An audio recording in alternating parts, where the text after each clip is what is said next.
Bible, he killed his own brother. Azvina kunzi he killed Abel. He killed his own brother.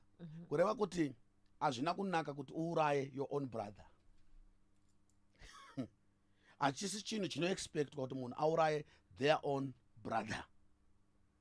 But Cain killed his own brother. I want you to think of anyone in Zimbabwe,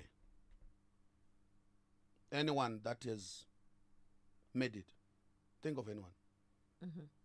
Go and check what we say about them. Oh, there's a lot of files.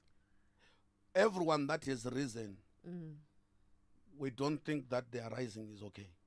Yes. It didn't get very questionable in our eyes. In everything that they do, we tear them down. As I'm speaking right now, someone is like, because Akaba, because Hakadai, because Hakadai.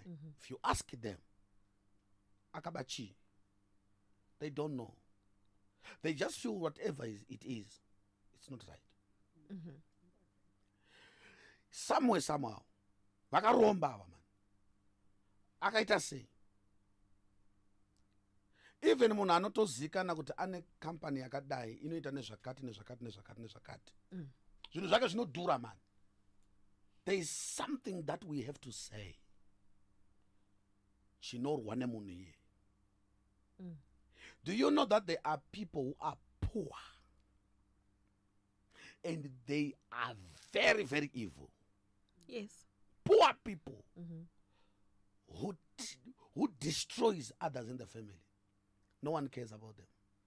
No one talks about them. They look for the one that is significant. Ndiye anova muvengi wavo. Ndichitaura so, mwana kutora kuti amuna chaunoziva mfanayo. Open your eyes, stick to the Bible. I'll go back to the Bible, where you told me to stick to. Mune mukomana anonzi Joseph. Yes. Whose brothers tore him down. They did everything. Just because he was Yes. dreaming. No, that one now did not have money. It was because he was a dreamer. He was just a dreamer. What makes him He special? just spoke big Yes. things about himself. Ndarota zvakati. Izvozvo akazvitengeserwa 30 pieces of silver. Ndaita stick to the Bible. Chinofira Joseph chi. Pakati pavo vese vari 10 mabrothers ake. Hapana kana mumwe chete anga achishuvira kuzotora nzvimbo yaJoseph. Vanoda kuramba vari vafudziso. Yes. As long pasina anosimuka pakati pavo. Vanozvida izvozvo zvekuenda kunhingikini kuIjipita vakatakura zvimachanganibhegi vachinotsvaka chikafu. Vanozvida izvozvo izvo. Yes, but kuti vaone wavo Zvokuti pakati pavo pange paine munhu anotopa vanhu chikafu havazvide. ngatiende pasame level. Ngatiperei tose. Ngapasake anosimuka. Inonzi the spirit of Cain. Jesu anourayirwei. Mira zverevelation yekuponesa vanhu. Ndavakamuuraya vanga vasingati toda kuuraya munhu taponese vanhu. Jesu akaurayirwei. Zvinhu zvaidiscusswa mumacorridors. Jesu asimo zvaiva zvekuti kudii. Zvaiva zvekuti ari kuempta masinagoga achizaza vanhu kwaari kuparidza. Akatsvagirwa nyaya dzinobatika. Dzinoita kuti kana vanhu vadzinzwa varwadziwe. The Sanhedrin yakabhitira Jesu yakatsvaga nyaya yavanoziva kuti nyaya iyi haiacceptwe pakati pemaIsraeri. VaIsraeri havaaccepte anyone anozviclaima kuti ndimwari anodai. Havazvidi. Saka vakameka sure kuti kune maIsraelites Jesu aaccuse kuti ari kuzviti mwari. Number 1. KumaRomans ari kuzviita greater than Caesar, ari kurambidza vanhu kubhadhira mitero. Vese vanhu vakasimudzwa vane zvavakaudzwa zvaigamuchirika munzeve dzavo. Zvakasaka vatore Jesu Kristu vachimusvipira kumeso, vachimutema namatombo, vachimurera pamuchinjiko. Iwewe neni tiri kuverenga izvi tinozviziva kuti handizvo, but zvinhu zvakagamuchirwa nevanhu venguva iyoyo. Hatina here vamwe vahama dzedu vatiri kudaro futi tichifunga kuti zvatakanzwa ndizvo, sekufungwa kwazvakaitwa nevana veIsraeri kuti zvataurwa pamusoro paJesu ichokwadi. You just reminded me of a post, Bishop, that I saw earlier this week. Hanzi unoona mwana ane 30 years araiza in career yake achiudzwa nasekuru ane 60 years kuti reason yatiri varombo is because mwana uyu ndiye akaromba. asi ukagara nawo sekuru uchivati before inini what Mamune, did you have? oh my God. Hapana. Imagine. Alright, pane vanhu vakawanda vakauya meeting mangu inini. Isusu kumba kwedu kune munhu akati dambudziko ndoti inini manje straight kudai. Hapana chatiri kubata because ningi akazodai. Una sure, alright, it's okay. Tinoti tikubatsire because tinochida zvinhu zviri practical. Yes. Anditika. Tine vanhu vanogona kukubatsira and all that. Wakaita chikoro. Ndakapera grade 7. Saka. Okay. So uri kuitei business. Ndine musika wangu chichi. Zviri kutengwa. Ya zvinongotengwawo ndizvozvo. Waida kuita sei nemusika? You wanted to buy a car. Uri kutengesa wahodha zvinhu zve$20. Ndo pane mari yako yerent ipapo. Ndo pane chimwe chinga achievwa nemusika iwoyo. Une chimwe chihombe chawakambozama kuita. Chakaratidza kuti kuromba ndokwachisaka kuti chidzike pasi. Hapana. Wakaedzera kuti musika wacho umbokura tiite zvimwe zvinhu. Ndo pane zvese mari yesadaka iri ipapa.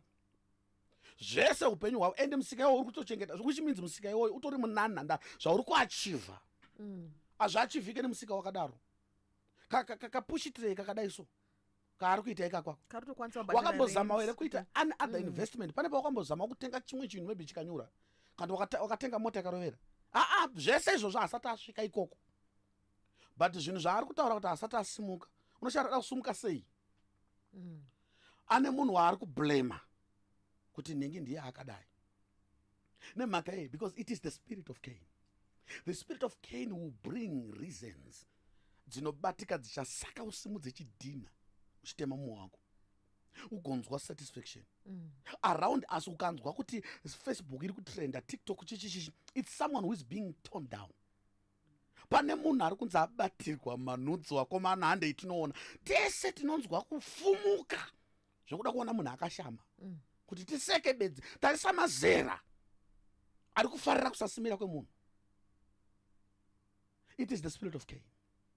Kunzwa kuti zvino zvaashama, zvaabatwa aine manudzi akashama zvinoreva kuti haachabudirira muupenyu because ndiani achada kushandira naye munhu aine zvinhu zvakadai so. Akazooneka munhu iyeye asimuka kunyange paine zvinhu zvakunzi zvakashama. Unozwa chiti inde vanhu vachingoitira vanhu vanoshama so ndo vanosimuka. Akashamiswa nani? Hausiriwe here hami wakaenda uchinoudza vanhu kuti baba havana kupfeka vari mutende. Anospreada manudzi ndiani? Anotora nyaya dzevanhu. Unonyatsoona kuti iWhatsApp conversation ina Abel aitumira Cain achifunga kuti brother. Ikalikiswa mupublic domain. So that tinzwe mushe kuti ningi. Uye kuti boxer ari kunze kwenyika uko. Akamborohwa. Yes. Mafariro akaita maZimbabweans kunzwa kusununguka kuti rarohwa. Andifunge kuti vanhu venyika imunhu akarohwa vaizviziva ndo zvatiri kuita mubedu. Vanhu venyika imunhu akarohwa wedu vaifunga kuti pamutakatsamwa. Mafariro ataita. It is the spirit of Cain. Inonzwa kuti pakusimuka kwake akutozvikudza. Akutozvita munhu. Ari kuzvita mumwe munhu here kana kuti mumwe munhu? Pane vanhu vatinofunga kuti vanozvikudza ivo vakakura. Unoziva here kuti cost yekuramba wakaninipisika yakamira sei kana munhu wasimuka? Pane pamwe paunongonzwawo kuda kuappreciata zvaunoita. Izvozvo zvinokuwanira vanorwa newe kuti wataurirei kuti Mwari wandiropafadza. Powerful. Unoziva here kuti kune vanhu anoteera sermon for sermon yemunhu achitaura kuti iri wrong pakati. Unoziva here kuti Paul akataura kuti others are preaching because of bitterness. Others are preaching nekuda kuda mari. Others are preaching because very genuine. Others are preaching kuda kuti vanhu vanoparidza tinoparidza nemaagenda akasiyana siyana. Pazasi pacho nobva ati but above all I thank God that the gospel is being preached. Haugone kunanganisa munhu wese. Vamwe vachatoparidza in error bedzi because izvi hazvina anoapprove kuti waakugona. Munhu angofunga ndakuda kuparidza anogona kuparidza aine zvimwe zvaasati akuziva. But harisi basa rako to tear them down. Ibasa rako kungotaura zvacho zviri right. Vanhu vanoona vega kuti izvi zvine musoro zvazvina izvi. Vokuteera. But the spirit of Cain ndeyekuteera kuti ndiani anzwiwa. Tiudze vanhu kuti vari kunzwa zvinhu zvisina basa.